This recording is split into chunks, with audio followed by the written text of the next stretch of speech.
regardless of social distance. But again, I've got to read the actual directive. Public indoor facilities, I mean businesses too? It could.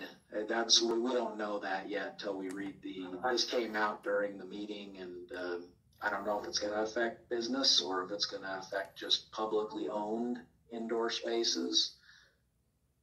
I'll tell you right now, if it goes into business, they're not going to enforce it. They're not going to do it. I'll tell you, they're not going to wear a mask, and who's going to enforce it? Yeah, well, OSHA will have to enforce it like before, so I don't. It'll be a mess.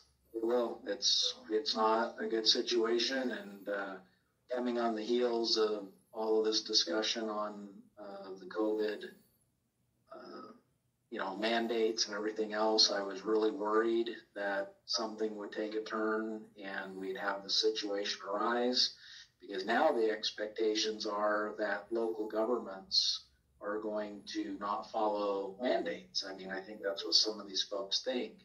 And in our case, I've been as clear as I can be that if there's a directive, an emergency directive, it's considered law. It can be challenged in court, and maybe that's what we need to do. But that takes time.